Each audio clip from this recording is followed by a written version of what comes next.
नमस्कार, मैं हूं अर्पिता आर्य और आप देख रहे हैं सबसे प्रामाणिक और लोकतांत्रिक डिबेट का नंबर 1 शो दंगल। आज बात पश्चिम बंगाल की, जहां स्लोगन के जरिए चुनावी तैयारियों की नींव रख दी गई है। बंगाल की राजनीति में नारी कभी खाली शब्द नहीं रहा है। लगता है कि यहां नारे पहले आते हैं और सत्ता पीछे पीछे खुद ब खुद चली आती है। टीएमसी ने 2026 बंगाल चुनाव के लिए नया नारा दिया है और इस नारे में भावना है, विक्टिम कार्ड है, नेतृत्व का चेहरा भी है। लेकिन टीएमसी के ताजा स्लोगन पर बीजेपी आक्रामक है। बीजेपी ने इसे सीधा सीधा घुसपैठ और तुष्टीकरण की राजनीति से जोड़ दिया और यह आरोप ऐसे वक्त में लगे जब घुसपैठ का मुद्दा बंगाल की राजनीति की धुरी बन चुका है। बीजेपी इस मुद्दे से टीएमसी को भागने नहीं दे रही है। बीजेपी ने भी अपना स्लोगन दिया है जिसमें मर्म में ममता राज से मुक्ति का संदेश है। हालांकि बंगाल में एक दूरी बनने की कोशिश टीएमसी ने निष्कासित विधायक हुमायूं कबीर भी कर रहे हैं। हुमायूं कबीर ने बाबरी मस्जिद के निर्माण की शुरुआत करके बंगाल की मिस्ट्री में ध्रुवीकरण को नया रंग दिया है। तो क्या बंगाल में स्लोगन के सहारे राजनीति होगी या फिर फैसला मुद्दों पर होगा? क्या ध्रुवीकरण, घुसपैठ, ये भ्रष्टाचार के आरोप से ममता बच पाएंगी? क्या 2021 की गलती से बीजेपी सबक लेकर 2026 में बंगाल के चुनावी इतिहास में करिश्मा कर सकेगी? क्या हुमायूं कबीर जैसे नेताओं की राजनीति का 2026 विधानसभा चुनाव पर असर पड़ेगा? आज इन्हीं सवालों पर दंगल होगा, लेकिन उससे पहले हमारी ये रिपोर्ट। बंगाल की सियासत में एक बार फिर शब्दों की जंग तेज हो गई है। चुनावी रण से पहले टीएमसी ने अपना नया नारा उतार दिया है। इस पोस्टर को ध्यान से देखिए और इसमें लिखे नारे को समझिए। जोतोई करो हमला, अमार जीतो बांग्ला, यानी जितना हमला करो जीत आखिर बंगाल की ही होगी।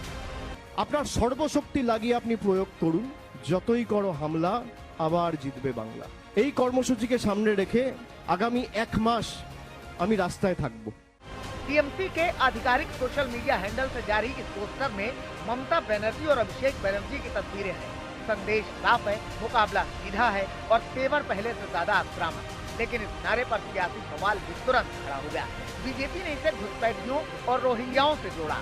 बीजेपी नेता अर्जुन सिंह ने सीधे हमला बोला और कहा कि टीएमसी बंगाल की अस्मिता नहीं बल्कि वोट बैंक की राजनीति कर रही है। জয় বাংলা বললে পেটাবো, আমি এই কথাটা বলিনি, কিন্তু এখন বলছি পার্থভূমিক। তোমার এলাকা, তোমার বাড়ি এলাকা, তোমার বাড়ির সামনে আমি মিটিং করব।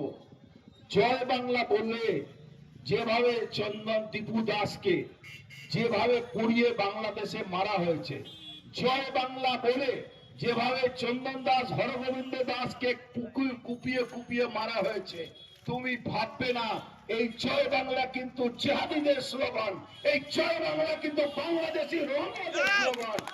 আর এই জয় বাংলা বলে যখনই পশ্চিম বাংলার মধ্যে এই জিহাদিরা আবার কালকে তোমার বাড়ি পোড়াবে না, তখন তোমার কি হাল হবে?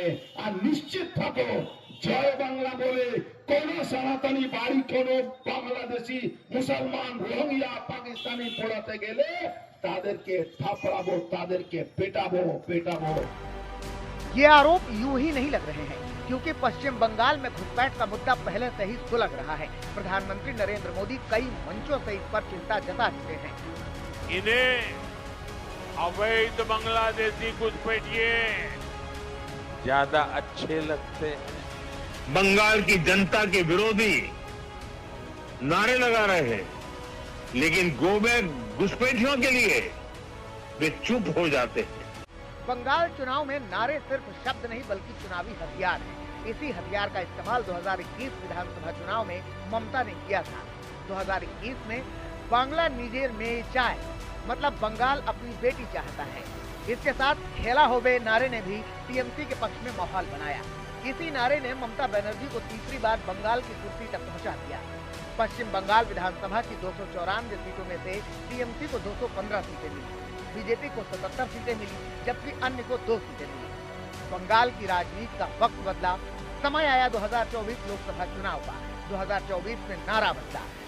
टीएमसी ने 2024 में नारा दिया, जनता की गर्जना, बीजेपी का सफाया, और इस नारे का असर भी दिखा। 2024 लोकसभा चुनाव में बीजेपी को बंगाल में भारी कीमत चुकानी पड़ी। 2024 के लोकसभा चुनाव में पश्चिम बंगाल की 42 सीटों में से 29 सीटों पर टीएमसी ने कब्जा कर लिया। बीजेपी को 12 सीटें ही मिली। जबकि 2019 के लोकसभा चुनाव में बंगाल से बीजेपी के पास 18 सीटें थी, जबकि 1 सीट कांग्रेस को मिली। अब बारी 2026 बंगाल विधानसभा चुनाव की है और इस बार लड़ाई सिर्फ सत्ता की नहीं, पहचान की भी है, भरोसे की भी है और बंगाल की दशा दिशा तय करने की है। बीजेपी ने भी मोर्चा खोल दिया है। बीजेपी ने 2026 के लिए नारा दिया, बांग्ला बचते चाहिए, बीजेपी चाहिए, यानी बंगाल को बचाना है तो बीजेपी चाहिए। कुल मिलाकर बंगाल में चुनाव पोस्टर के जरिए परसेप्शन से लड़े जा रहे हैं। यहाँ नारे सिर्फ आवाज नहीं बल्कि सियासत की तलवार है। इस तलवार को एक दूसरा खेमा भी धार दे रहा है। टीएमसी से निष्कासित हुमायूं कबीर ने बंगाल में नया बखेड़ा खड़ा कर दिया है। मुर्शिदाबाद में हुमायूं कबीर के बाबरी के नाम से मस्जिद बनाने के संकल्प ने बंगाल की सियासत में नया मोड़ दे दिया है। हुमायूं कबीर ममता को भी ललकार रहे हैं और बीजेपी को भी। इस बीच हुमायूं कबीर के बेटे पर संगीन आरोप लगा है। आरोप यह है कि बेटे ने पिता हुमायूं कबीर के पीएसओ से मारपीट की है, जिसके बाद पुलिस ने हुमायूं कबीर के बेटे को हिरासत में ले लिया है। कुल मिलाकर जैसे जैसे बंगाल चुनाव का वक्त करीब आ रहा है, वैसे वैसे नए पॉलिटिकल एंगल जुड़ रहे हैं। लेकिन सबसे बड़ा सवाल है कि क्या नारे टीएमसी को जीत दिलाएंगे या फिर बंगाल की जनता इस बार कहानी बदल देगी। आज तक ब्यूरो। खास मेहमान हमारे साथ जुड़ चुके, तारुफ जल्दी से करा दे। शहजाद पूनावाला प्रवक्ता बीजेपी के इस वक्त हमारे साथ हैं। मनोजीत मंडल राजनीतिक विश्लेषक है हमारे साथ इस वक्त जुड़ चुके हैं। रोहन मिश्रा प्रवक्ता कांग्रेस पार्टी के, ममिता चक्रवर्ती राजनीतिक विश्लेषक के तौर पर हमारे साथ जुड़ चुकी हैं। चर्चा की शुरुआत करें उससे पहले दंगल के सवाल आपके सामने रख देते हैं। पहला सवाल है कि क्या टीएमसी का नया स्लोगन चुनाव के लिए है या बंगाल के लिए है? दूसरा बड़ा सवाल, क्या बीजेपी के घुसपैठिए काट की काट है टीएमसी का ये नारा? तीसरा सवाल, बंगाल में जनता मुद्दों पर वोट करेगी या स्लोगन पर? सबसे पहले शहजाद पूनावाला, मैं आपके साथ ही शुरुआत करना चाहूंगी। ये जो आप सारे कार्ड चल रहे थे उसमें घुसपैठिया भी थे, जिस तरह वहां पर रोहिंग्यों का मुद्दा था, आप मान रहे हैं ये नारे उसी के कार्ड पर उतारे गए हैं? जय श्री राम सभी को। देखिए अर्पिता जी, पश्चिम बंगाल में जो लड़ाई है वो राम बनाम बाबर है। अब उछलिए का नहीं, कोई यहाँ पे उछल लेना, मेरी पूरी बात सुन ले। राम का मतलब है राष्ट्रीय सुरक्षा, ए से है अर्थव्यवस्था और एम से है मेक बंगाल ग्रेट अगेन। इसी मेक बंगाल ग्रेट अगेन के तहत हम कहते हैं कि बंगाल में केवल 1% एफडीआई क्यों आता है, बंगाल में सबसे लोएस्ट ग्रोथ रेट क्यों होती है, बंगाल में कन्विक्शन रेट सबसे लो क्यों होती है, बंगाल में बड़ी बड़ी इंडस्ट्री आती थी वो बाहर क्यों चली जा रही है। तो ये तो हमारा राम वाला मुद्दा है। पर इनका मुद्दा क्या है? यह है बाबरी गैंग। बाबरी गैंग इसलिए कहता हूं क्योंकि ये जो आज हुमायूं कबीर को ये बता रहे ना पराया, ये हुमायूं कबीर उपज कहां की है? कांग्रेस ने इसको उपजा 2011 में, फिर ममता बनर्जी ने 2012 में इनको अडॉप्ट किया, इनको एक नहीं दो बार मंत्री बनाया। ये कहते 2019 में चुनाव लड़ गए। अरे भाई 2021 में आपने उनको वापस लेकर मंत्री बनाया। और सुनिए ना, बंगाल में बाबरी जिंदाबाद तो बोला जा सकता है, उस पे कोई कार्रवाई नहीं होती, पर कोई व्यक्ति अगर मेसी के मेस्टअप अफेयर पे ट्वीट कर दे तो उसको अरेस्ट कर देते, फेसबुक पे कोई कार्टून डाल दे तो उसको अरेस्ट करते। तो अभी तक हुमायूं कबीर को गिरफ्तार क्यों नहीं किया गया? ठीक है शहजाद, जागो मां कहने वाली हमारी गायिका को पीटा जाता है। नहीं हो रहा है 10 सेकंड इसमें मैं जरा काउंटर सवाल, मेरे दो हैं क्योंकि आपने राम के साथ शुरुआत की है, तो मैं एक राम को लेकर सवाल और एक आपके जो आप विकास की बात कर रहे हैं उसको। 2024 के अगर नतीजे देखें तो बंगाल में राम लहर पर लक्ष्मी भंडार योजना सर भारी पड़ी थी। अभी भी आपको लगता है कि ध्रुवीकरण करके ही बंगाल में वैतरणी पार करा सकते हैं? पहला सवाल सर। सबसे पहले तो मैं आपको बता दूं, बंगाल में हम चुनाव के दृष्टिकोण से काम नहीं करते। अच्छा। बंगाल में हमें भारतीय सभ्यता को बचाने के लिए काम करना है। मैं आपको 10 सेकंड लेकर एक चीज मतलब बताना चुनाव में नहीं उतरेंगे अभी क्या? बंगाल में दीपू दास चुनाव में उतरेंगे ना, कैंडिडेट उतारेंगे, मैदान में उतरेंगे। ये तो आप ऐसी बात कह रहे हैं कि बंगाल सुधारने की बात कर रहे हैं आप, तो बिना लड़े सुधारने की कोशिश होगी, यानी बीजेपी नहीं लड़ने वाली है चुनाव। अर्पिता जी थोड़ा सा पेशेंस। नहीं सर, काउंटर सवाल ऐसा नहीं हो सकता कि मैं ना पूछूं। शहजाद इसमें क्यों नाराज हो जा रहे हैं? चलिए आप काउंटर पूछ लीजिए, फिर मैं नाराज नहीं हो रहा हूं। अर्पिता जी, मैं आपको एक लार्जर पर्सपेक्टिव में कुछ बात समझाने की कोशिश कर रहा हूं। अगर आप 5 सेकंड में इंटरप्ट करेंगे तो नहीं समझ पाएंगे। आप सवाल पूछ लीजिए, फिर मैं जवाब देता हूं। आप पूछ लीजिए सारे सवाल। ठीक है, आप इस पे आप जवाब दे दीजिए। चुनाव तो हमारी पार्टी लड़ती भी, हाँ मैं इसी पे जवाब दे रहा हूं। चुनाव तो हमारी पार्टी लड़ती है और हमारी पार्टी ज्यादातर चुनाव जीतती भी है। बिहार भी देखा ना आपने। पर मैं आपसे कह रहा हूं कि चुनाव तो आते जाते हैं 5 साल में। हम बंगाल में इससे बड़ी लड़ाई लड़ रहे हैं। आपको तो खुश होना चाहिए कि एक राजनीतिक दल चुनाव से इतर हटके राष्ट्रीय सुरक्षा पर और आर्थिक व्यवस्था पर और बंगाल को बचाने के लिए चुनाव लड़। 10 सेकंड समझाने भी दीजिए प्लीज अर्पिता जी, मैं हाथ जोड़ रहा हूं आपके। दीपू दास की हत्या हुई, बांग्लादेश में हिंदुओं की हत्या हो रही है, वहां पे क्या रुख अपना रही है कांग्रेस पार्टी, वो एक अलग स्टैंड है। पर आपको पता है हरगोविंद दास और चंदन दास को भी मारा गया उसी प्रकार से जिहादियों के द्वारा, और ममता बनर्जी की सरकार उन जिहादियों के साथ खड़ी थी। हमने देखा है कि इस्कॉन को बैन किया गया है बांग्लादेश में।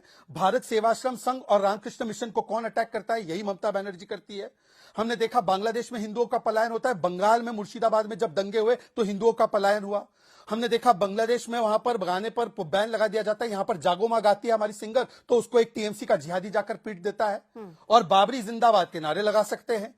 और जिस प्रकार से मां काली के मंदिर वहां पे तोड़े जाते हैं, वैसे ही काकद्वीप में मां काली के मूर्ति को क्षति पहुंचाई गई। तो बंगाल में हमारी लड़ाई कोई चुनाव की नहीं है, हमारी लड़ाई भारतीय सभ्यता संस्कृति बंगाली संस्कृति को बचाने की है। और इसीलिए मैं पूछना चाहता हूँ, तीनों लोग बाबरी गैंग से हैं। समाजवादी पार्टी ने बाबरी बचाओ के लिए आंदोलन रखा था। शहजाद, अगर आपने कंप्लीट कर लिया हो तो मैं अब इसमें सवाल ऐड कर दूं। बाबरी बनानी है और हुमायूं कबीर और टीएमसी भी, मतलब आपकी जितनी बात मैंने सुनी उसमें अभी भी ध्रुवीकरण दिखता है। यानी आप ये कह रहे हैं कि हम मतलब है उसमें आप कर रहे हैं ना, हिंदू मुसलमान से करना किसे कहते हैं? अगर आप मंदिर की बात कर रहे हैं कि देखिए यहाँ पर कैसे बंगाल की अस्मिता बचाने की बात कर रहे हैं, तो इसमें आपने सुनिए, आप जब अभी क्योंकि आपने दो बात कही थी सर, सुन लीजिए ना शहजाद, सुन तो लीजिए। अब आपको दिया ना मैंने मौका, मुझे तो सुन लीजिए। आपने देखिए विकास, आपने कहा राम में आपने विकास ऐड किया है ना, आपने RAM को विकास के पैमाने पर उतारा। उसके बाद जब बात करने की आई तो आपने बंगाल की अस्मिता के साथ साथ बहुत सारे ऐसे मुद्दे जो हिंदुओं को छुएंगे उसको आपने छुआ। मैं अब जरा, क्योंकि आपने जब विकास की बात की थी तो मैं एक डेटा रख दूं। संसद में एक पेश किया गया आंकड़ा जिसमें पश्चिम बंगाल और मध्य प्रदेश दोनों में 3.7% बेरोजगारी दर दर्ज की गई, जो गुजरात 2.2% और कर्नाटक 2.8% के बाद देश के सबसे निचले स्तरों में से एक है। तो यानी MP का भी तो हाल सर वही है ना? जवाब दे सकता हूं इसका? जी जवाब दे सकता हूं? जी बिल्कुल दीजिए sir. Arpita ji please 20 second सुनना पर। जी, आपने मुझ पे एक भारतीय मुसलमान पे आरोप लगाया, सुनने की क्षमता रखिए। आपने एक भारतीय मुसलमान पे ये आरोप लगाया कि मैं हिंदू मुसलमान कर रहा हूं। शहजाद सुनिए प्लीज, सुन तो एक भाई सेकंड आपको सुनना सुन पड़ेगा। लीजिए ना शहजाद, मैं एक अर्पिता, भारतीय से बात कर रही हूँ।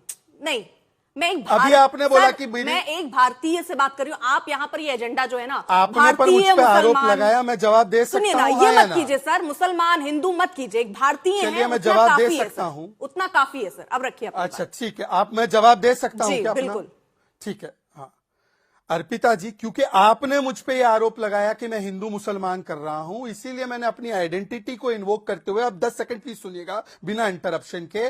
मदन मित्रा ने बोला राम जी मुसलमान है, कोई ध्रुवीकरण नहीं हुआ उससे।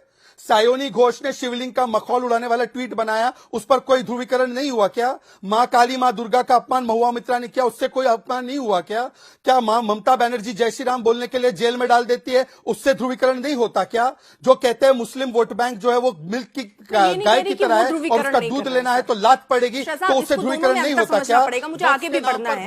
मैं ये नहीं कह रही कि दूसरी पार्टी ध्रुवीकरण नहीं कर रही, केवल आप कर रही है। मैंने तो सिर्फ आपसे ये पूछा कि आप लोग अभी भी ध्रुवीकरण की राजनीति ही खेलेंगे क्या बंगाल में? अगर पिछले चुनावों के रिजल्ट देखें बंगाल के हिसाब से, मैं वही आपसे पूछ रही थी। आप ये कह रहे हैं कि वो भी तो कर रहे हैं, अरे वो कर रहे हैं तो इसका मतलब बीजेपी भी कर रही है, तो ये कुल मिलाकर ऐसा गेम है सर। मैं जरा आगे बढ़ूं। बात शहजाद, अर्पिता मेरी बहन अर्पिता, मेरे एक बात में हिंदू मुस्लिम मैंने जहां बोला हो, मुझे एक उदाहरण बता दीजिए ना, एक उदाहरण दीजिए। कान ऐसे पकड़े या घुमा के पकड़े, बात तो एक ही है मेरे भाई शहजाद। कान ऐसे पकड़े चाहे कान घुमा कर पूछे, बात एक ही है। मुझे जरा आगे बढ़ने दीजिए सर। मुझे, मैं समझ गई, खुल के बताइए कि मैंने क्या हिंदू मुस्लिम बोला। सर पूरी बात जो आप कर रहे हैं उसमें वही करती है हिंदू मुस्लिम, वही है। खैर मैं आगे बढ़ूं, मनोजीत मंडल, क्या बंगाली अस्मिता का नारा असल मुद्दों जैसे बेरोजगारी है, भर्ती घोटाला है, इनसे ध्यान भटकाने के लिए आप इमोशनल टूल चल रहे हैं क्या? नहीं, मैं मेरे दोस्त को, काबिल दोस्त को फिर से कहूंगा, जितना भी करो हमला, जीतेगा भाई बांग्ला, यही होना है। देखिए आप लोगों का राजनीति में, बीजेपी से बात कर रहा हूँ, आप लोगों का राजनीति देश और दुनिया को पता, जहां जहां पर ध्रुवीकरण होती है आप लोगों को फायदा, ये एक रिसर्च, बहुत सारा रिसर्च, ये सबको पता है। और मेरे काबिल दोस्त ने जो कहा है, वो अगर ध्रुवीकरण नहीं है तो क्या है? ममता जी की राजनीति है सिर्फ डेवलपमेंट डेवलपमेंट एंड डेवलपमेंट। 92 92 कोई स्कीम है, 92 स्कीम पब्लिक स्कीम, जहां लोगों को घर पे पैसा देता है, लोगों को घर पे और सुविधा देता है। यही है ममता जी की राजनीति। हमारा मतलब राम का मतलब ये नहीं है राम करो और लोगों को मारो। हमारा मतलब राम है रियल राम राज्य डेवलपमेंट। और ये बंगाल है, जिसके बंगाल को तो बीजेपी तो हेट करता है। अब देखिए उन्होंने कहा है, उनका ही सबसे बड़ा एक स्पोक्स पर्सन अमित मालविया का है, बांग्ला कोई लैंग्वेज नहीं है, there is no language called Bengali. ये वही उन्हीं का गवर्नमेंट बंगाली लैंग्वेज को कहा है एक ही क्लासिकल लैंग्वेज। तब किस पे जाएंगे? अरे हम दोस्त को छोड़िए ना, मोदी जी क्या कहते हैं बांग्ला में, सिर्फ घुसपैठिया। आप एसआईआर हो गया, कितना सारा घुसपैठिया दिखा दीजिए, आप कितना सारा रोहिंग्या दिखा दीजिए। अरे सर सुनिए ना मनोजीत जी, मतलब आप ये कह रहे हैं कि आप घुसपैठियों के अगेंस्ट पर हैं, मैं ये मानूं? बिल्कुल है। अच्छा, अगर है तो सीमा बाढ़ के लिए जमीन अधिग्रहण में इतनी देरी क्यों हो रही है सर? भुगतान भी हो गया, लेकिन उसके बावजूद इजाजत क्यों नहीं दी जा रही है? कानूनी कार्रवाई जो होती है उसमें सजा में ढील क्यों दी जाती है, कम क्यों होती है सर? आप ये कह रहे हैं कि बांग्लादेश के जो आप घुसपैठी हैं, जो भी जहां से भी आते हैं, उनके खिलाफ आपके सख्त नियम है, तो ये दिखते क्यों नहीं है सर आंकड़ों में? पता है, मैं आपको कह रहा हूँ सबसे ज्यादा इस देश में सबसे ज्यादा घुसपैठिया अगर कहीं पर है वो है असम। आप देख लीजिए, मतलब आसाम में है तो हम बंगाल पे नजर बंद कर दें, और मैं बंगाल पर आपसे सवाल नहीं पूछूं, मैं आसाम पर पूछूं। बंगाल में मैं जानना चाहता हूँ, हम सब जानना चाहते हैं बंगाल में कितना घुसपैठिया है, बीजेपी दिखा दीजिए। मैं फिर से पूछूंगा कि घुसपैठिया क्यों आ रहा है, दूसरी बात कितना रोहिंग्या है दिखा दीजिए। और जो सर आप क्या बात कर रहे हैं, सुनिए, अरे मनोजीत जी, मैं एक आंकड़ा आपके सामने रखती हूँ। एनसीआरबी 2023-24 का डेटा है, पश्चिम बंगाल में विदेशी नागरिकों द्वारा किए गए अपराधों की संख्या में देश में सबसे अधिक दर्ज की गई है। 23 में विदेशियों के खिलाफ दर्ज 1000 आपराधिक मामलों में करीब 900 से ज्यादा मामले अवैध प्रवेश और रहने से जुड़े थे सर। यानी अपराध भी बंगाल में बढ़ रहा है, केवल घुसपैठियों की नहीं है सर। आप ये कह रहे हैं आसाम में देखूं, मैं आपको बंगाल दिखाना चाह रही हूं और बंगाल पर जवाब दीजिए। उत्तर सुन लीजिए, अगर हजार कह रहे हो कि आपके आंकड़े सही है, 1000 विदेशी बंगाल में पाए, इसमें से कितना सारा रोहिंग्या है, कितना सारा बांग्लादेशी है, कितना सारा अफगानी है, कितना सारा दूसरों कंट्री से है, 1000। फिर आपको ले लेता है 1000 सही है, तो 1000 हो गया है ना, करोड़ लाखों तो नहीं है ना। अरे सर आप क्या बात कर रहे हैं मनोजीत जी, आप सुन भी रहे हैं सर?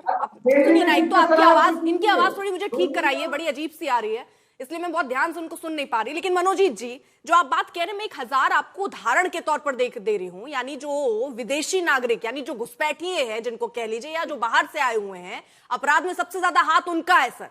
तो जब बंगाल की इतनी चिंता की जाती है तो उनके खिलाफ एक्शन क्यों नहीं लिया जाता, या उनको रोकने के लिए आपको तो केंद्र का साथ देना चाहिए, आपको केंद्र का साथ देना चाहिए। आप इसमें कह रहे हैं कि मैं झुकूंगा नहीं। उत्तर आप सुन लीजिए, बिल्कुल हम देंगे। केंद्र अगर आते हैं, एक भी मीटिंग किया है आप दिखा दीजिए। पिछले 10 सालों में होम मिनिस्टर, चीफ मिनिस्टर इस मामले में कितना सारा मीटिंग हुआ है दिखा दीजिए, कितना सारा मीटिंग हुआ है। से इन लोगों का ये नारा है। सर सुनिए, आप कह रहे हैं मीटिंग, मुझे आप इधर बात बताइए, क्योंकि जमीन अधिग्रहण का मामला वहां पर फंसा हुआ है।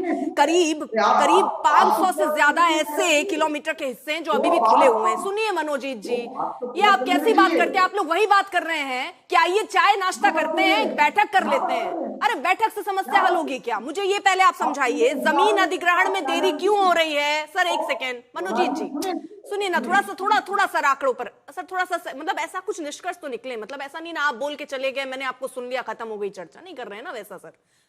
सुन लीजिए क्योंकि सर मैं ना डेटा के साथ आई हूं और मैं चाह रही हूं कि आप उसी पर जरा जवाब दें। ठीक है, आप मुझे ये बताइए, क्योंकि वहां पर जो फेंसिंग का काम होना था वो अटका हुआ है सर। वो एक बड़ी चैलेंज, एक बड़ी चुनौती है ना।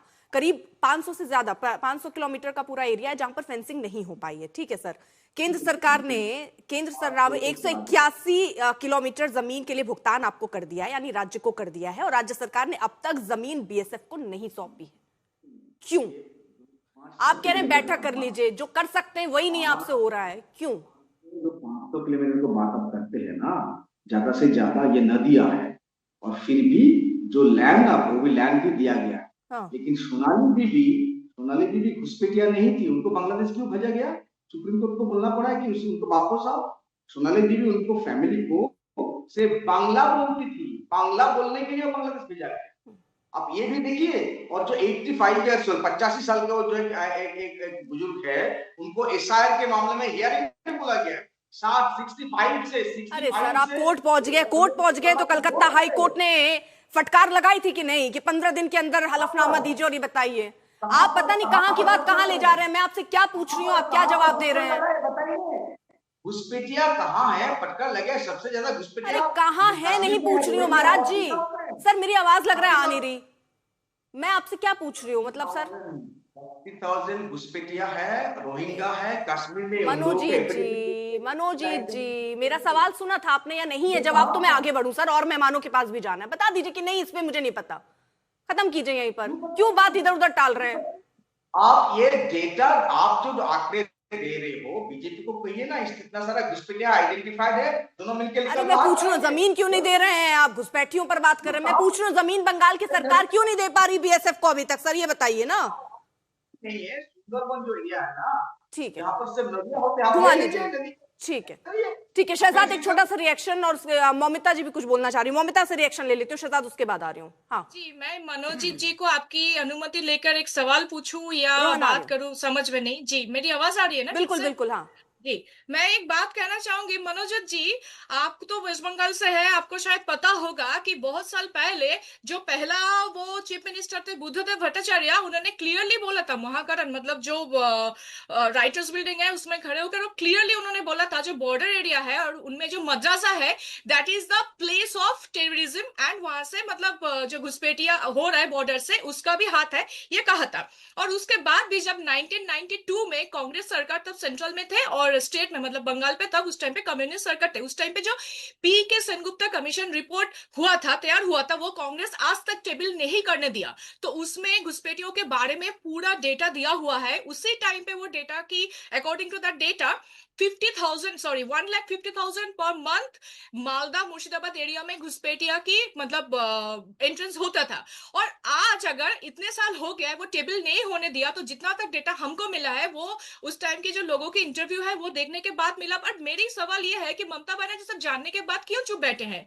उसको ये करना नहीं चाहिए, सेंट्रल से बात करके वो टेबल करने के लिए उसको तो एप्लीकेशन देना चाहिए। और अर्पिता जी, आप अभी जो हिंदू मुस्लिम की बात बोल रहे थे कि ये बंगाल से ना, ये कोई आज शहजाद जी नया नहीं उठा रहे, ये मुद्दा बहुत पहले से ही था। मैं आपको थोड़ा हिसाब देती हूँ, आप प्लीज मुझे थोड़ा बोलने का मौका दीजिए। मैं आपको बताती हूँ ये इतिहास कि हिंदू मुस्लिम कैसे बंगाल से कब से आया है ये मुद्दा।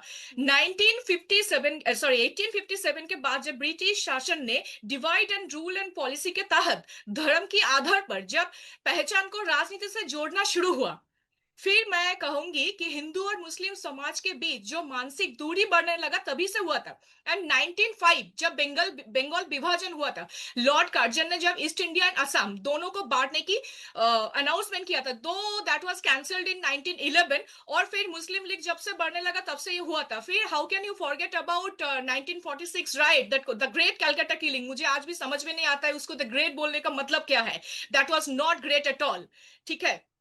फिर तो बंगाल पार्टीशन के बारे में सब कुछ पता है। फिर मैंने जो कहा मुस्लिम लीग की उदय और हिंदू मुस्लिम राजनीतिक जो दुर्विभाजन तेज हुआ 1920 से लेकर 1930 की दौर, बंगाल का कोई भी शहरों और इलाकत में छोटी बड़ी और जो भी आप बताए, फिर डायरेक्ट एक्शन डे के बारे में मैंने बोला, ये धर्म के नाम पर जो मतलब आप ये कह रही हैं कि धर्म की राजनीति अभी से नहीं हो रही, बहुत पहले से हो रही है, और वो उसकी परिपाटी बहुत पहले से लिख ली गई। तो एक राजनीतिक विश्लेषक के तौर पर आप ये बता सकती हैं कि बंगाल के चुनाव में ये कितना बड़ा मुद्दा है? क्योंकि बीजेपी तो इसको पूरी तरीके से भुना रही थी, लेकिन अभी तक तो उसको सफलता नहीं मिली ना। देखिए, बीजेपी टीएमसी और कम्युनिस्ट पार्टी की बात नहीं है। अगर आप बंगाल में आए और बंगाल के जो असेंबली, अभी जैसे कि असेंबली चुनाव सामने है, मैं उसी सिलसिले में आपको बताना चाहूंगी, बंगाल में जो सीट टोटल है उसमें टीएमसी के लिए, मतलब 102 माइनॉरिटी एरिया है, जिसमें मतलब माइनॉरिटी एरिया के ज्यादा सीट है 102। तो आप अगर 294 से 102 को माइनस करें, जितना सीट होता है उसमें बीजेपी को मिला है 2021 में उनको मिला है 77 सीट्स। तो उसमें कुछ लोग रिजाइन किया तो कुछ लोग ऐसे चले गए, दैट इज समथिंग डिफरेंट। तो मेन जो मौमिता, फिर तो यही वाली बात है ना, आप ये कह रही उसको आपने यहाँ पे निकाल दिया, लेकिन वो निकाला नहीं जा सकता, और कहते हैं ना कि जो जीता वही सिकंदर। तो अगर वहां की जो भी स्थिति हो, लेकिन अगर वहां पर ममता बनर्जी जीत रही हैं, तो उसके पीछे बहुत सारी कारण हो सकते हैं, जिसमें आप ये भी एक कारण गिना रही हैं कि ये भी एक वजह हो सकती है। जरा मैं आगे बढ़ती हूँ, रोहन जी भी कुछ बोलना चाह रहे हैं, मैं जरा उनको भी चर्चा में शामिल कर लूं। ठीक है ममता, ठीक है, आप कह रही चलता है, ठीक है। तो मैंने ये नहीं कहा कि चले कि नहीं चले, मैं तो ये पूछ रही थी कि यही मुद्दा क्या बीजेपी का होगा, जिस पर इसीलिए मेरा हिंदू मुसलमान को लेकर वो सवाल था, क्योंकि आप यही करेंगे तो एकदम फिर आप ये बोलिए पहले से चल रहा है। ठीक है, ठीक है रोहन, शहजाद आ रही हूँ, एक बार जरा रोहन के पास चली जाओ। हाँ अर्पिता जी, सबसे पहले तो मैं मौमिता जी को यही बात बोलना चाहता हूँ कि इंडिपेंडेंस के बाद बंगाल में बीसी रॉय का जो सरकार था और एसएस रे का जो सरकार था, तब हिंदू मुस्लिम पॉलिटिक्स कभी हुआ ही नहीं है। ये 77 के बाद भी जब लेफ्ट फ्रंट का गवर्नमेंट बंगाल में आया था, तब भी ये हिंदू मुस्लिम का पॉलिटिक्स कभी बंगाल में था नहीं। वो पार्टीशन से पहले जो अंग्रेज ने किया है वो दूसरी बात है, लेकिन पॉलिटिकली इंडिया के इंडिपेंडेंस के बाद बंगाल में ये हिंदू मुस्लिम वाला राजनीति जो आज हम लोग देख रहे हैं, जो हम लोग के प्रवक्ता जो बीजेपी के थे और टीएमसी के हैं, वो जो जिस लाइन पे जा रहे हैं उसी लाइन पे वो पहले नहीं होता था। आते हैं मुद्दे पे, कांग्रेस की स्टैंड पे। हम लोग कांग्रेस पहले दिन पे जब बांग्लादेश में जब राइट्स हो रहे थे और हिंदुओं पे आक्रमण हो रहे थे, तो शहजाद भाई ने जो बोला इस्कॉन को लेके, तो कलकत्ता में जो इस्कॉन है और कलकत्ता में जो बांग्लादेश के काउंसिलेट है, Congress was the first party जो शांति मिছিল, जिसको बोलते हैं हम लोग शांति चाहिए, हम लोग वो रिक्वेस्ट लेके बांग्लादेश हाई कमीशन से, और हम लोग के जो आज देश में जिसका गवर्नमेंट चल रहा है, बीजेपी की गवर्नमेंट, जिसके आज इस एक्सटर्नल मिनिस्ट्री जिसके अंडर है, उसके पास हमने रखे थे कि आप बांग्लादेश पे जो करना है कीजिए, लेकिन ये रुकाइए। जो हमारे इंदिरा गांधी जी के टाइम पे हम लोग देखे थे, जब पाकिस्तान को अलग करने का जो मौका आया था, जब उधर पे रोहन सुनिए ना, इतने इतिहास में क्योंकि नहीं जाते हैं, अब बात भविष्य पर हो रही है, क्योंकि बंगाल में होने वाले विधानसभा चुनाव सर, है ना, वहां पर किसका क्या भविष्य है? आते हैं आप कांग्रेस पार्टी का क्या भविष्य देखते हैं, जब आप इतने आप बता रहे हैं कि ये इस तरह की पॉलिटिक्स कर रहे हैं ना, टीएमसी इस तरह की पॉलिटिक्स कर रही, सब आपको गणित पता है, अपना गणित समझ पाए हैं?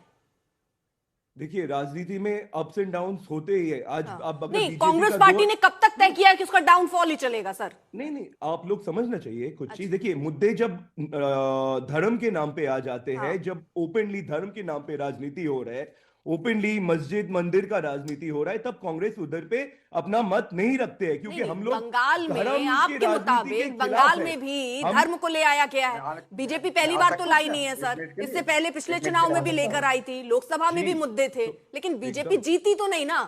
कांग्रेस पार्टी का हाल इतना बुरा क्यों रहा? जीतने का कोई मतलब ही नहीं है, हम बीजेपी जीते या हारे उससे हम लोग को क्या मतलब है। मैं आता हूँ तृणमूल पे। अरे आपको कांग्रेस से तो मतलब है सर कि कांग्रेस जीते, किससे भी मतलब नहीं है। पॉइंट में आने दीजिए। 2021 का इलेक्शन टीएमसी ने लड़ा था, बांग्ला मेके चाय।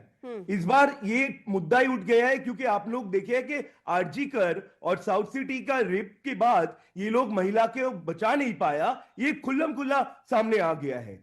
आज बंगाल की डेट 8 लाख करोड़ के ऊपर चले गए हैं। तो कांग्रेस मुद्दा है कि आज नौकरी नहीं है। ठीक है, आपका मुद्दा रोजगार, बेरोजगारी और नौकरी, ये सब रहेगा। ठीक है रोहन, अब वही बात है ना, ये मुद्दे तो आपके पहले से भी थे, हर लोकसभा चुनाव में भी सेम ही मुद्दा रख लेते हैं, एक एसआईआर और जोड़ लीजिए, लेकिन बावजूद से कांग्रेस पार्टी उठ नहीं पा रही है ना सर। ठीक है शहजाद, हम लोग अपना आइडियोलॉजी से बाहर नहीं जा सकते। ठीक, अर्पिता जी रहेंगे तभी हम लोग। ठीक है रोहन जी ठीक है, अपनी बारी में प्लीज शहजाद। अर्पिता जी, मैं अपनी बात रख सकता हूं? अर्पिता जी, गजब की बात है कि जिस पार्टी का अलायंस फुरफुरा शरीफ के साथ है, आई रिपीट, एक मुल्ला क्लेरिक के साथ जिसका अलायंस है उसका नाम कांग्रेस है, फुरफुरा शरीफ के साथ अलायंस करके। अर्पिता जी, आप तय कर लो कैसे डिबेट करना है। अर्पिता जी, तय कर लो कि कैसे डिबेट करना है। अर्पिता, तय कर लो डिबेट कैसे करना है। अर्पिता जी तय कर लो डिबेट कैसे करना है, अरे तय कर क्योंकि लिया, मैंने तय कर पूरी बातें सुनी बिना हस्तक्षेप के। फुरफुरा शरीफ, अर्पिता मैं झूठ बोल रहा हूं क्या कि ये फुरफुरा के साथ नहीं थे क्या अलायंस में? और ये पहले हिंदू मुस्लिम नहीं होता था, बिल्कुल सही अर्पिता, पहले से मुल्ला मुस्लिम होता था। आज हिंदुओं की बात होने लगी तो इनके पेट में दर्द हो रहा है। ये बांग्लादेश के हिंदुओं के नरसंहार पे क्या बोला दिग्विजय सिंह, क्या बोला ये राशिद अल्वी, क्या बोला सैम पित्रोदा कि भारत जिम्मेदार है? हाँ, क्या बोला ये इनका नेता सब, क्या बोला? सीए का विरोध करते हैं, वो गाजा के लिए बैग टंगा के भागते हैं और यहां पर ढाका पर मुंह आंख मूंद लेते हैं और हमको लेक्चर दे रहे हैं यहां पर बैठकर। दूसरी बात, मैंने क्या ध्रुवीकरण बोला? मैंने चंदन दास का बोला, मैंने वक्फ के कानून का बोला, तो मैं ध्रुवीकरण कर रहा हूं। और वो राम जी को मुसलमान बोलते हैं, वो ध्रुवीकरण नहीं है। वो बोलते हैं कि वक्फ के कानून पे हाथ पैर तोड़ देंगे, सिद्दीकुल्लाह चौधरी बोलता है आग लगा दूंगा, वो ध्रुवीकरण नहीं है। तीसरी बात, घुसपैठिया पर यह हाईकोर्ट ने बोला 400 किलोमीटर जमीन देती क्यों है न ममता बनर्जी की सरकार? 2000 किलोमीटर का हमने फेंसिंग कर दिया, ये 400 किलोमीटर फेंसिंग नहीं करने देते हैं। ये रोहिंग्या को हम लोग इंटरनल सिक्योरिटी थ्रेट बताते हैं तो ये बोलते हैं रोहिंग्या तो मासूम लोग हैं। ये लोग बोलते हैं जब सीजीआई बोलता है रोहिंग्या के लिए रेड कार्पेट नहीं होगा तो इनका नेता कल्याण बनर्जी उतर के बोलता है कि सीजीआई टीआरपी के लिए बात कर रहा है। ये घुसपैठियां बचाव के लिए आए हैं और ये बाबरी बनाओ, वरना पूछे ये मोनोजीत को कि हुमायूं कबीर गिरफ्तार क्यों नहीं किया? जागो मां बोलने पर गिरफ्तार होते हैं, जागो मां बोलने पर फतवा जारी होता है, पर हमारे यहां पर बाबरी जिंदाबाद बोलेंगे तो ये बाबरी जिंदाबाद वालों को चला रहे हैं, इनको खुली छूट दी जा रही है। पूछिए कब अरेस्ट करेंगे हुमायूं कबीर? ठीक है, बोलिए हुमायूं कबीर को कब अरेस्ट करेंगे, बताइए मंडल। मनोजीत जी आ रही हो? अच्छा ठीक है, जल्दी से बोल लीजिए, उसके बाद मैं ये बोलूंगी कि एक बार ये कम्युनिस्ट पार्टी का एक लीडर गंगाधर अधिकारी, एक मिनट भैया, एक सेकेंड, किसको बोल रहा है? मुझे बोला ना बोलने के लिए, अपिता जी आपने मुझे कहा ना जी। मैं ये कहना चाहूंगी, अब सीपीआई को इतनी बात हो रही थी, इनका ही नेता एक टाइम पे क्या बोला था? गंगाधर अधिकारी भारत को 17 टुकड़े में बांटने के लिए उन्होंने ही कहा था। ये कोई हिंदू राष्ट्र मतलब हिंदू आके नहीं कहा था, उनका ही नेता कहा था, कोई बीजेपी आरएसएस और कोई ऐसे टीएमसी का नेता नहीं कहा था, ये आपका कम्युनिस्ट पार्टी का लीडर ने ये कहा था। और एक बात मैं कहना चाहूंगी अर्पिता जी, देखिए जो लोग राष्ट्रवादी मुसलमान है उनसे किसी का कोई दिक्कत नहीं हो सकता है। हमें समस्या है उस मुसलमानों से जो अल्लाह के नाम पे खून बहाते हैं, हमें समस्या है उन मुसलमानों से जो अल्लाह अकबर बोलकर बम फेंकते हैं, हमें समस्या है उन मुसलमानों से जो पहलगाम गांव में बिना कोई दोष मतलब कलमा नहीं पढ़ पाए, इसी वजह से बेगुनाह कुछ लोगों को मार दिया और बाद में जाके बोलता है मोदी को जाके बोल, खैर छोड़िए, हमने तो मोदी को बोल दिया, मोदी दिखा दिया भारत क्या कर सकती है और इंडियन आर्मी क्या कर सकती है। तभी जब लोग एंटी नेशनल वाली बातें बोलते हैं ना, बहुत गुस्सा आता है। ठीक है, ठीक है मनोजीत जी, रोहन आ रही हूँ, इसके बाद आ रही हूँ मनोजीत जी। ना भी करो एक तरफा हमला, फिर से बोलूंगा जीते भाई भाई बांग्ला, यहाँ पर भी हो रही है, मेरे को बोलने नहीं दिया जा रहा है। ठीक ही ने कहा, पहलगाम में जो किया है हम भी कंडेम करते हैं, हम कंधे पे कंधा मिला के सरकार के साथ खड़ा था। दिल्ली में भी हुआ है मैडम जी, दिल्ली में भी हुआ है।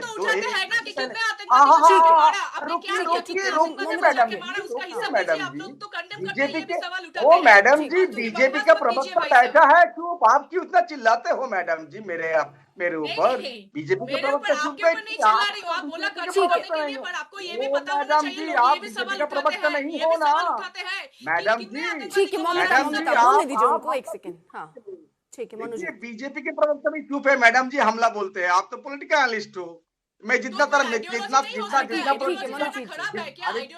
मैडम ओ मैडम जी, आपको तो मैंने डिस्टर्ब नहीं किया ना, आपको तो सुना, 2 बार सुना, एक बार सुनने की हैसियत रखिए। इसी को कहते हैं हिंदुइज्म, टॉलरेंस, पेशेंस आपके पास नहीं है। आप हिंदुओं के नाम पे ठीक है ममिता प्लीज, ममिता रुक जाइए, ममिता आवाज कम कीजिए, ममिता की प्लीज, ममिता उनको बोलने दीजिए। मैडम जी, ये एमसी का मतलब होते हैं, आप सुन लीजिए कान खोल के, टेम्पल, मॉस्क और चर्च, यही है ममता दी का ये है आइडियोलॉजी। और अभिषेक बनर्जी इसी रास्ते में चलते हैं।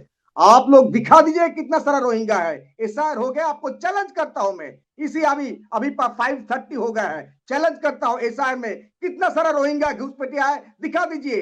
नहीं तो इस तरह का नैरेटिव मत चलाइए। ये बंगाल है, बंगाली। अरे मैडम जी आप सुनिए, बंगाल में ये नहीं चलेगा। और आप जितना इतना करोगे, जितना हिंदू मुसलमान ध्रुवीकरण करोगे ना बंगाल से, आप उतना ही आपका शुक्ला साफ हो जाएगी, मैं आपको कह रहा हूँ। और कांग्रेस का भाई साहब, आपको पता है आप आईएसएफ के साथ थे, आपको पता है आईएसएफ के साथ थे आप, और हुमायूं कबीर भी आप ही से जन्म लिया हुआ है, और बीजेपी में थे वही, आपने बीजेपी से क्यों लिया? और आप लोग ये मैं आप भी ये चैलेंज कर रहा हूँ, इतना सारा पैसा हुमायूं कबीर के पास कैसा है? ईडी क्या कर रही है, सीबीआई क्या कर रही है? पूरा पैसा खुला छोड़ के। ठीक है मनोजीत जी, ठीक है। रोहन कुछ कहना चाह रहे हैं, ऐड कर लें। हाँ रोहन, ठीक है। शहजाद देना चाहता हूँ, सबसे पहले उत्तर देना चाहता हूँ। हमारा ठीक है मनोजीत, ठीक है। हमारा आईएसएफ के साथ कोई अलायंस नहीं था।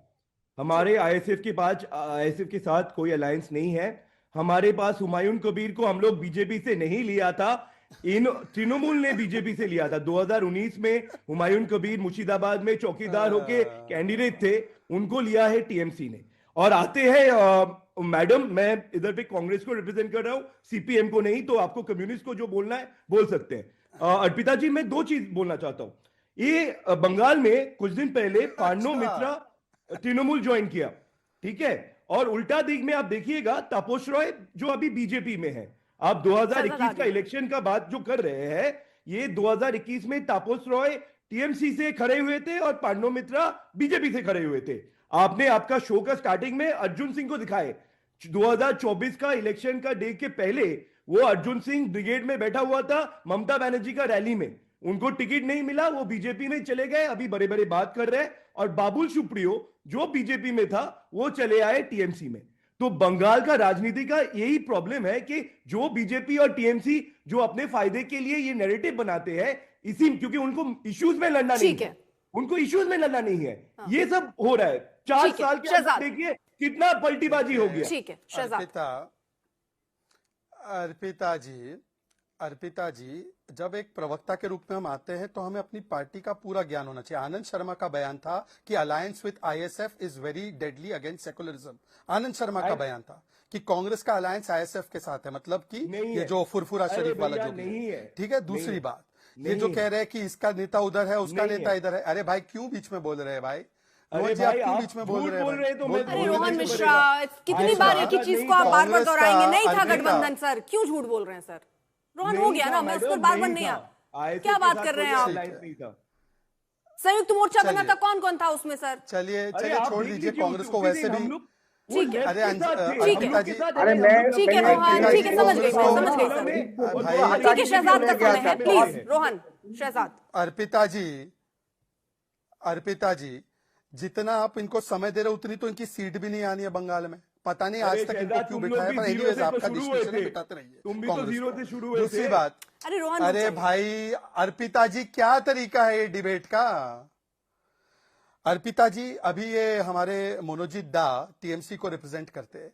मनोजीत दा की पार्टी के पास वो उपलब्धि है कि एक प्रोफेसर ने फेसबुक पे मीम डाला था तो 11 साल उसको जेल में डाला। ये हुमायूं कबीर को क्यों नहीं बंद कर रहे भाई जेल के पीछे? वो वहां पे बैठा 3 लाख लोगों को कैसे जमा करा रहा है और बोलता है कि पुलिस का मुझे पूरा सपोर्ट पुलिस का है। एक बार आखिरी बार मैं रिक्वेस्ट कर रही हूं, आवाज कम करना पड़ेगा, सबसे अच्छा नहीं लगता सर। मनोजीत रुक जाइए एक सेकंड। शहजाद प्लीज। अर्पिता जी, 3 लाख लोग इकट्ठा होते हैं, सर पे ऐसा ईंट लेकर आते हैं कि बाबरी वही बनाएंगे, 5 करोड़ इकट्ठा हो जाता है। ये हुमायूं कबीर को जेल में नहीं डाल सकते, जागोमा बोलने वाली लड़की को जेल में डालते हैं। तीसरी और आखिरी बात, ये मनोजीत दास से पूछे, डेवलपमेंट की बात करती है, इनका फुल फॉर्म है तुष्टीकरण मुझे चाहिए। ये 5000 करोड़ इन्होंने माइनॉरिटी के लिए दिया और नॉर्थ बंगाल के लिए पता है कितना दिया? नॉर्थ बंगाल के लिए 800 करोड़ दिया, आईटीबीटी के लिए 80 करोड़ दिया, फिशरी के लिए 550 करोड़ दिया। इनके हिसाब से मदरसा को ज्यादा पैसा मिलना चाहिए और आईटीबीटी को 80 करोड़ मिलना चाहिए। ये मनोजीत दा को बोलो कि आईटी कंप्यूटर छोड़ के मदरसे में ही बैठे, फिर ये इनका तुष्टीकरण मुझे चाहिए। और हुमायूं और शाहजहां, ये दोनों इनकी उपज है, इसलिए जेल में नहीं डालते। ठीक है मनोजीत। पहली बात है, जो जागोमा बोलने वालों को हैरिस नहीं किया गया। आप कितना झूठ बोलते हो। और जो मेरा दोस्त है ना, वो मेरा यूनिवर्सिटी का है, अंबिकेश। क्या तो कौन था वो? 11 घंटा सुनिए। अरे अभी आपको लेक्चर मार रहे थे, अभी आप लेक्चर मार रहे थे ना, क्यों बीच में क्यों आते हो? आप क्यों आते हो? सबसे बड़ा धप्पा हो इस लेक्चर मारने वाले के लिए। मत बोलो। अरे सुनिए, 11 घंटा थे जेल में, आप कह दिया 11 साल, लेकिन फिर भी आपको नहीं कहोगे, आप झूठ बोलते हो, क्योंकि आप बोलते हो, वही आपका काम है। 11 बोलने के लिए आप आते हो। चलो हुमायूं कबीर को 11 मिनट डालो। आपने कह दिया 11 साल, वो मेरा कलीग है यूनिवर्सिटी में, एक ही यूनिवर्सिटी में पढ़ाता हूँ, आसपास बैठता हूँ। क्या बात करते हो, कितना झूठ बोलते हो। उसको जेल में। हुमायूं कबीर वो एक पर्सनल मामला था, तब 66 ए था, आपको पता नहीं है। 2011 में 66 ए था, आप पहले पढ़ लीजिए, तब आप दूसरे पार्टी में थे इसलिए आपको तब पता नहीं चला। ठीक है शहजाद, अब ये कैसी डिबेट है शहजाद, ये कैसी डिबेट है? जब आप बोल रहे थे और दूसरा बोल रहा था तो आप बार बार सवाल उठा रहे थे कैसी डिबेट है, ये कैसी डिबेट है। अब वो बोल रहे हैं उनका समय और आप बार बार बोल रहे हैं, तो मैं पूछ सकती हूँ कैसी डिबेट है? हाँ, सवाल मैं तो आपको चैलेंज कर रहा हूँ प्लीज। ये बंगाल में लोगों को पता है कि बीजेपी के चीफ मिनिस्टर हुमायूं कबीर को 10 करोड़ दिया है, और ये पैसा जो उड़ रहे हैं, जो कैश करोड़ों रुपया। नहीं, अगर आप ये कह रहे हैं इतने पैसे हुमायूं कबीर को दिया है बीजेपी ने, तो आपके पास सबूत है, आपकी सरकार गिरफ्तार करेगी। अरे ये सीबीआई ईडी का काम है, हमारे सरकार का नहीं। हमारे सरकार सीबीआई ईडी करेगी। बोल दिया गिरफ्तार नहीं कर पाओगे। हाईकोर्ट आपको पता नहीं मैडम जी, अर्पिता जी, हाईकोर्ट में ये पीआई हुआ था। उन्होंने कहा कि आपने खुद का लैंड में अगर कोई मस्जिद बना रहे हैं, नहीं, मैं बाबरी मस्जिद पर नहीं पूछ रही हूँ। हुमायूं कबीर जिसको लेकर आप कह रहे हैं कि बीजेपी ने फंड किया, पैसे दिए, बहुत घपला हुआ, इतनी सारी बातें अगर आप कह रहे हैं, तो राज्य सरकार की कोई तो जिम्मेदारी होगी, कोई एक्शन कर सकते हैं या नहीं कर सकते कि सीबीआई और ईडी का इंतजार कीजिए? एक अफ्रीका लोग 5 सेशन करेंगे, ये इनको अधिकार है। 25 आर्टिकल 25 राइट टू रिलीजन, ये कोर्ट ने कह दिया। अब क्या बात करते हो मैडम? चलिए मनुजीत जी, बहुत बहुत शुक्रिया, आप सभी का बहुत बहुत शुक्रिया।